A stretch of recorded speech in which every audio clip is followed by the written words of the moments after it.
Have you ever done this? Your baby is happily playing, fully absorbed in a toy or a cartoon, and you see your window, the moment to slip out without triggering a meltdown. So you move quietly toward the door, heart slightly racing, and you slip away while they are distracted. You are not alone. This is one of the most common habits among well-meaning parents.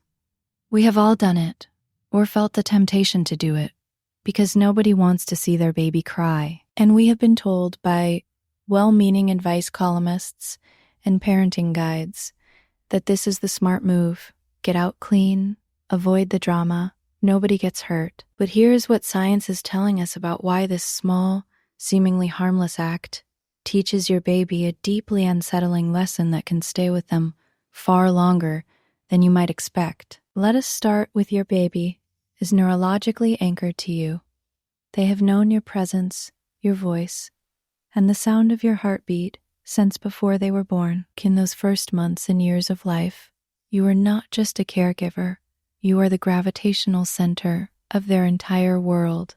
When they are playing contentedly and suddenly realize that the person they depend on is simply gone without any transition, without any warning, without any goodbye, it is not just surprising to their nervous system.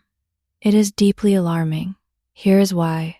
Imagine you are an infant, completely unable to understand that people still exist when they are out of sight, and suddenly, without any warning, the gravitational center of your world has vanished. That is not a small thing. That is a neurological alarm going off at the deepest level of your developing brain. When a parent vanishes in secret, it teaches a terrifying lesson. The people I love can disappear without warning, and because of this, the child learns something profound and deeply unsettling.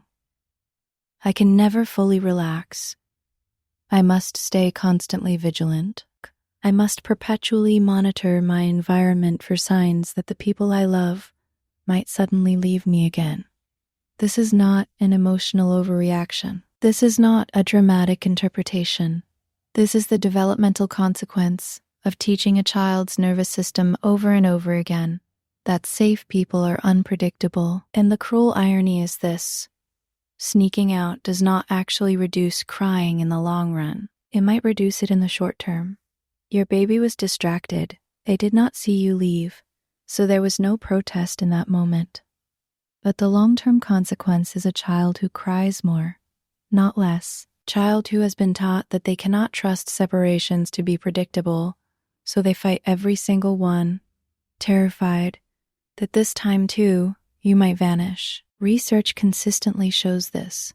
Babies who experience predictable, narrated transitions develop significantly more secure attachment than those whose caregivers regularly vanish without warning. A clear, honest goodbye might cause your baby to cry in the moment, but that crying is distress releasing.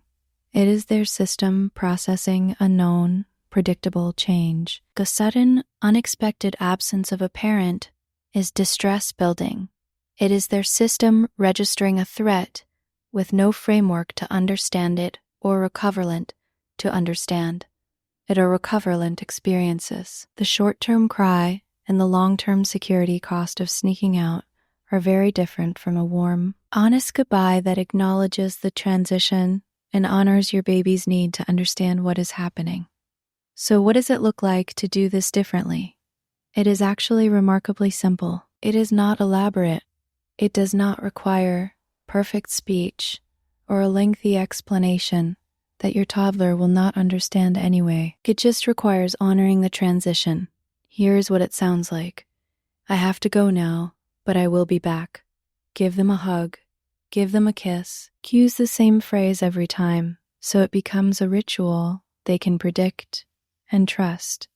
Say it warmly, say it clearly, and then go. Even if they cry, especially if they cry, do not sneak back in to comfort them after, because that undoes the lesson. Just go, confidently, knowing that this goodbye is one of the most important gifts you can give them. Over time, this builds something remarkable in your child.